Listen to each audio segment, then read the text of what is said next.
ये बात तो मुझे आपको बताने की ज़रूरत बिल्कुल भी नहीं है, क्योंकि ये बात तो आपको खुद भी ऑलरेडी पता होनी चाहिए कि अभी जिस एज में आप हो वो एज आप सबकी लाइफ की सबसे इंपॉर्टेंट एज है और आपकी लाइफ का सबसे इंपॉर्टेंट टाइम है। तो क्या वो बातें हैं जो कि हमें समझनी चाहिए, जो सिर्फ और सिर्फ अभी समझी जा सकती हैं, क्योंकि बाद में तो पछतावा करने के सिवाय हम कुछ कर नहीं सकते, लेकिन अभी हम बहुत कुछ कर सकते हैं, इवन सब कुछ कर सकते हैं। So let's start. तो नंबर 1 पॉइंट यहाँ पर आता है, think big but be ready to start small.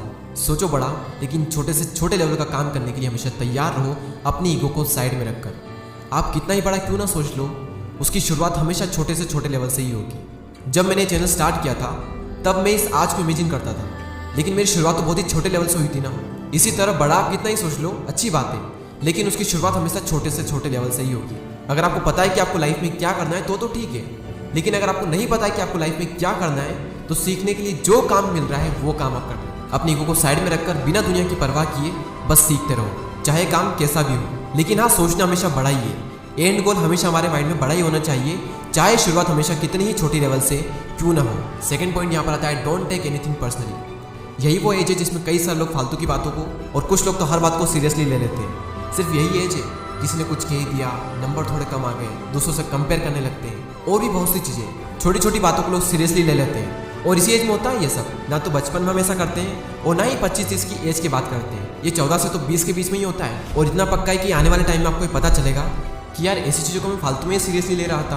तो जब आगे जाकर इसका एहसास होना ही है तो क्यों ना इसका एहसास अभी कर लो, ताकि ज़िंदगी ठीक से जी पाओ। थर्ड पॉइंट यहाँ पर आता है, stop feeling bad about the past. मान लो कि आपकी एज जब 20 साल है तो आपको आने वाले 50 सालों के बारे में सोचना चाहिए, या फिर बीते पिछले कुछ 1-2 सालों में जो आपके साथ बुरा हुआ है उसके बारे में। ज़रा सोचो इसके बारे में एक बार। एक तरफ है आने वाले 50 साल और एक तरफ है बीते हुए 1-2 साल। तो आप किसके बारे में सोचोगे, आने वाले 50 सालों के बारे में या फिर बीते हुए 1-2 सालों के बारे में? अगर आपके साथ कुछ बुरा हुआ भी है तो जितना दुख मनाना है एक बार में मना लो, जितना रोना है रो लो, और जब आपका रोना धोना हो जाए तब कसम खा लेना कि आने वाली ज़िंदगी में इसके बारे में आप कभी भी नहीं सोचूंगा। जितना दुख मनाना था मना लिया, अब आगे बढ़ो। बहुत कुछ बचा है ज़िंदगी में, सिर्फ यही नहीं है, इसलिए बीते हुए के बारे में मत सोचो, ज़िंदगी में आगे बढ़ो। फोर्थ पॉइंट यहाँ पर आता है, इन्वेस्ट अर्ली।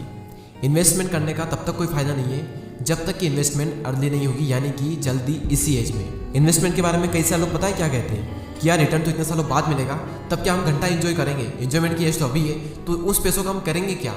भाई, रिटायरमेंट नाम की कोई चीज़ होती है, आप अभी जो कमा रहे हो उससे एंजॉय करो, लेकिन उसमें से थोड़ा सा पैसा इन्वेस्ट करो ताकि आप सक्सेसफुली बिना टेंशन की रिटायर हो सको।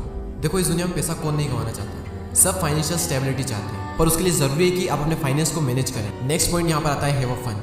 जिंदगी में थोड़े मज़े भी करो। आई एम नॉट सेइंग सिर्फ मज़े करो, क्योंकि हमने बात की है कि लाइफ का ये सबसे इंपॉर्टेंट टाइम है। यही वो लाइफ का पार्ट है जिसमें हम सबसे ज़्यादा हार्डवर्क कर सकते हैं, और यही वो पार्ट है जिसमें हम अपना करियर भी बना सकते हैं। तो यही वो लाइफ भी है जिसमें हम सबसे ज़्यादा मज़े कर सकते हैं। हो सकता है कि आने वाली लाइफ में हमारे पास टाइम ना हो, कुछ हेल्थ इशू की वजह से हमारे पास में एनर्जी ना हो, तो एंजॉय करने के लिए भी आपके पास यही टाइम है। इसलिए जो करना है वो करो, खूब मेहनत भी करो, लेकिन उसके साथ में ज़िंदगी को जियो भी। अपने मेन वर्क के साथ साथ कुछ ऐसा करते रहो जिससे कि आपको अच्छा फील होता हो।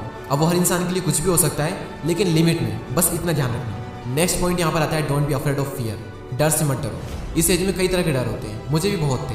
मैं बताऊंगा कि मेरे अंदर क्या क्या डर थे, मैंने उन्हें कैसे खत्म किया। पहले हम बात करते हैं कि कौन कौन से डर होते हैं इस एज में। लोगों के सामने बोलने का डर, फेल होने का डर, रिस्क लेने का डर, रिजेक्शन का डर। अब रिजेक्शन भी कई सारी चीज़ों में हो सकती है, जॉब में हो सकती है, बिजनेस में हो सकती है, रिलेशनशिप में हो सकती है। मैं अगर अपनी पर्सनल बात बताऊँ तो मुझे कैमरे के सामने बोलने में बहुत डर लगता था, और जब बाइक ठीक से नहीं आती थी तब उसका भी मुझे बहुत डर था। 2 साल तक तो सिर्फ मैं इस डर की वजह से उसे इग्नोर करता रहा कि सीख लेंगे, फिर चलाएंगे। उससे जितना हो सके मैं उसे इग्नोर करता था, क्योंकि डर इतना था।